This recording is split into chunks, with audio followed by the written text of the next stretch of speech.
Assalamualaikum warahmatullahi wabarakatuh. Saya Tiana Nurlianti dengan NIM 2406610 PTB 3C.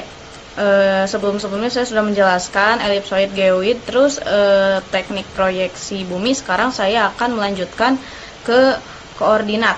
Nah, untuk koordinat itu sendiri ada dua ya teman-teman. Yang pertama ada geografis, yang kedua ada UTM. Yang pertama saya akan menjelaskan terlebih dahulu apa itu geografis. Nah, jadi untuk geografis itu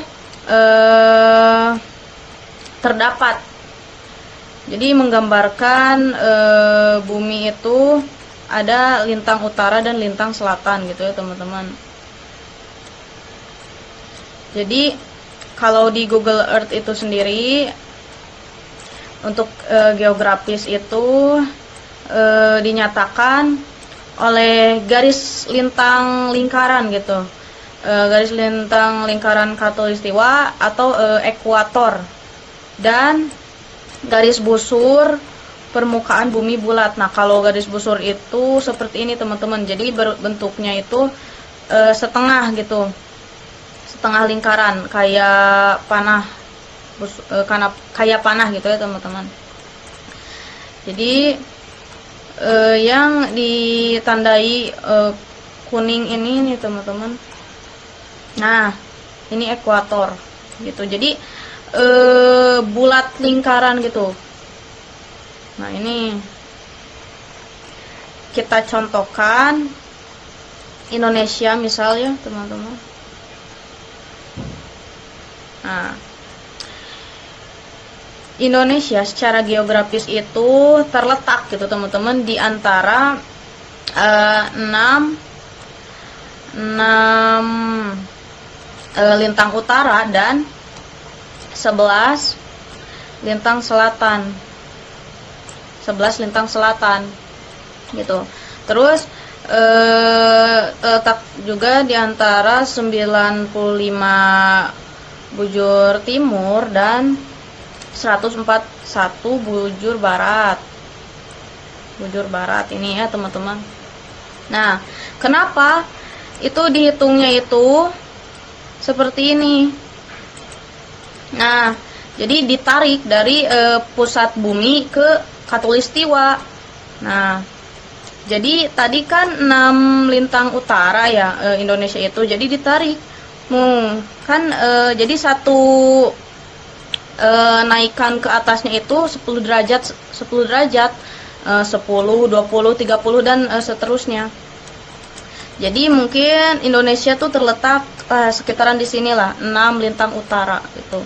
Terus 6 lintang selatan, jadi ke bawah dari pusat bumi ke khatulistiwa, terus ke bawah berjarakan 11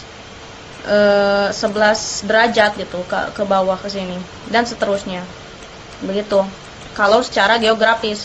Lalu ada secara UTM universal, secara universal gitu. Nah, kalau secara universal itu seperti ini. Nah, jadi dunia itu dibagi 60 zona gitu. 1 2 3 4 5 6 sampai seterusnya 60 zona, 60 zona. Nah, 60 zona gitu ya. Nah, untuk satu zonanya sendiri itu 6 derajat, ini 6 derajat. Zona 1 6 derajat, zona 2 6 derajat dan seterusnya. Begitu. Nah, kenapa 6 derajat? Karena bumi itu kan bulat, 360 derajat gitu. Jadi dibagi 60 zona jadi hasilnya 6 derajat gitu. Nah, setiap zona koordinat X-nya tuh beda-beda, teman-teman. Jadi patokan setiap zonanya, misalnya zona 1 itu ada titik tengahnya yaitu sebesar 500.000. Semua zona itu titik tengahnya 500.000 gitu ya. Contohnya Indonesia ada di zona 47 misal 48 ya, misal 48 gitu. Nah, jadi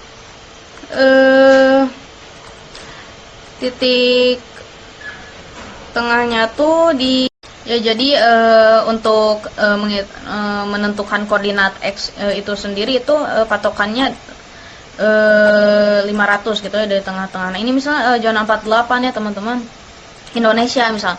Nah, ada satu dua, ini ada 2 kolom ke kanan dan 3 kolom ke kiri, dan ini patokannya yang 105. Nah, kalau ke kanan itu biasanya jadi naik teman-teman, yang tadinya 500.000 jadi 51, 53 dan seterusnya. Nah, stop di sini karena ini sudah beda zona lagi tuh, zona 49.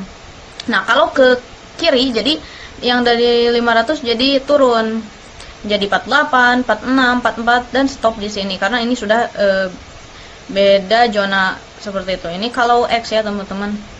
Nah, kalau menentukan koordinat Y, kita kembali lagi ke busurnya. Jadi kita harus tahu dari keliling gitu. Nah, seperti ini. Nah, anggaplah, nah ini 0 gitu ya. Jadi ada 40 juta gitu. 40 juta total keliling gitu ya, keliling. Nah, karena kita dibagi 2,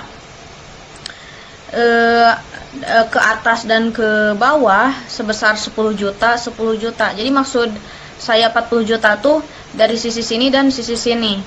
Nah, tapi masing-masing ke atasnya itu 10 juta.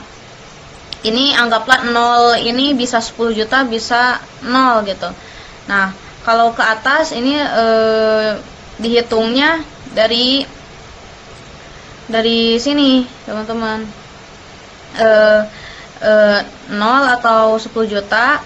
Jadi kalau ke atas itu dihitungnya 0. Jadi 0, 1 juta, 2 juta, 3 juta, 4 juta, 5 juta sampai 10 juta. Nah, kalau ke bawah ini menjadi 10 juta. Jadi ke bawah itu nurun gitu. Hitungannya dari 10 juta, 9 juta, 8 juta, 7 juta sampai di sini 1 juta gitu. Jadi ke atas 10 juta, ke bawah 10 juta, jadi 20 juta. Dan ditotalkan jadi 40 juta gitu. Ngitungnya tuh dari 0 naik ke khatulistiwa gitu. Intinya kalau X dan Y itu turunan dari elipsoid gitu ya, kalau J diambil dari ketinggian geoid gitu, teman-teman. Nah, untuk kelebihan UTM sendiri itu bisa dihitung luas lahan gitu, teman-teman. Karena sudah permukaan bidang. Jadi bisa untuk kebutuhan survei gitu. Kalau geografis mah yang tadi dihitung dari lintang-lintang itu gak bisa dihitung, jadi harus dikonversi terlebih dahulu. Mungkin seperti itu.